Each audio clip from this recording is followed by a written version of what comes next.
was a marathon full of thrills and surprises. On and on they went during a smog-free day in Beijing. But how they finished, who knew?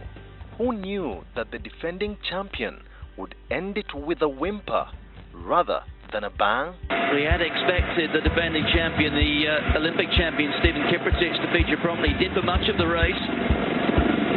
But when the gas was applied, he has slipped off the pace too. The last time we saw him, the latest split, he was down in sixth with Stephen Kiprotich. Who knew that the Kenyans would bite the dust?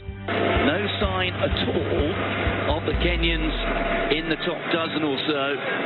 There will be something of a story to see what happened to Dennis Kimeto and also Wilson Kipsang. That an Eritrean teenager would claim the prize. 90 metres to go, 80 metres to go. The Eritrean flag has been handed to him, and this young man, Germe Gebrselassie, at the age of 19, will become the first teenage world champion in the marathon at the IAAF World Championships here in Beijing. The first gold of the championship goes to him. This was a marathon that shredded the form book. It pulverized reputations and sprinkled them on the streets of Beijing. It had moments when rookies asked for directions to the marathon finish line. Just follow that vehicle, Studs. You don't need to worry about it. I mean, how can you go wrong when that's what you're looking at? But he seemed to be gesturing there to the camera bike guys as if say, where do I go? Which way? This, lest we forget, was no ordinary marathon. It was painfully slow, an early pace setter from Lesotho. That wasn't in the script. An unheralded Ugandan marathoner being pushed on by his own coach on a bike as a medal beckoned. That wasn't in the script either. When the bird's nest came into view, the medals had long been decided. They were snapped up by none of the favorites. Uganda would be represented on the podium, but it was not the face many thought.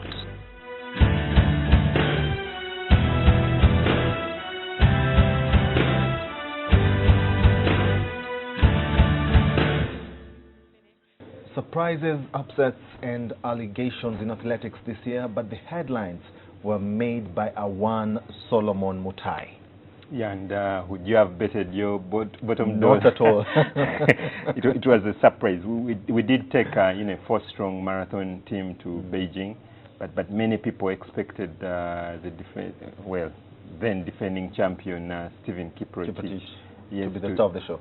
Precisely, but he did put up a whimper, didn't he? He did, and he came sixth, as we saw. And other, upsets that we thought were going to make it, apart from Kiprotich, were, Dennis Kimeto and Wilson Kipsang, the Kenyan duo. They didn't finish. They didn't even finish. Yes, they didn't finish. It was very strange. But if we may talk, Joel, a little more about Solomon Mutai, very interesting athlete there.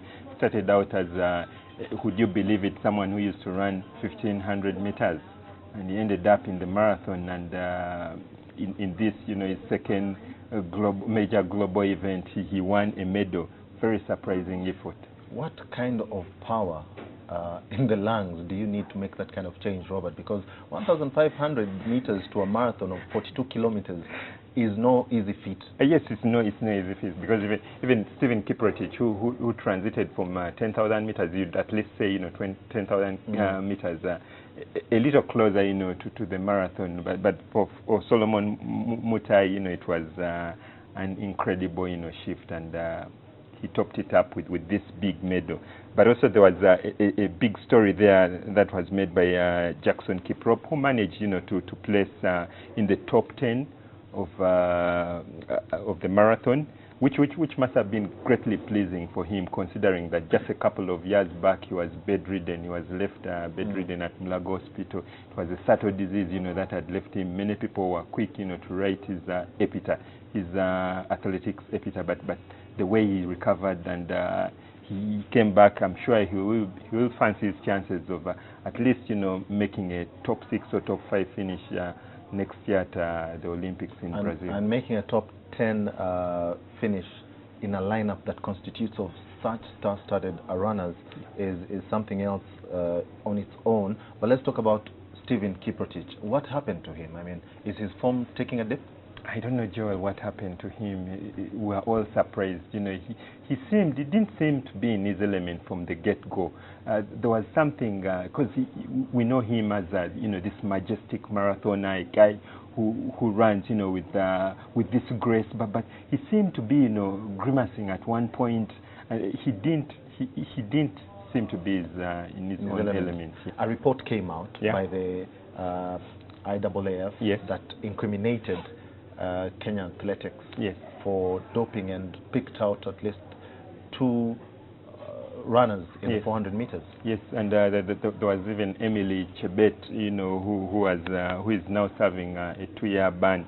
And that report, if I may quote, you know, one line from it, it says, you know, there was a potential subversion of the anti-doping process in Kenya, you know, Joel, since 2012, you know, an eye-popping 43 Kenyan runners have been banned for doping, and this doesn't make for good reading, does it? It doesn't, and considering the fact, you know, our runners in Uganda go to Iten, go to the highlands in Kenya, you know, Kapsabet, that's where they train from because of the high altitude. What does it say for athletics in the country? Do you think it'll come down to Uganda too?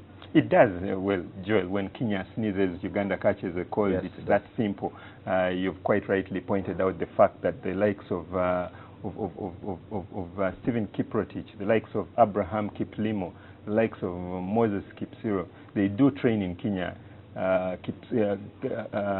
Kiprotich himself he's made Kaptagat his second home after Kapchora. That's after government, you know, promised. Mo Farah himself, who runs for the UK too. Precisely. So the fact that many of our distance runners train in the Kenyan Rift Valley, it's quite worrying that Kenya has now started developing this reputation of being a country, you know, that should I say, subverts, you know, this anti-doping process.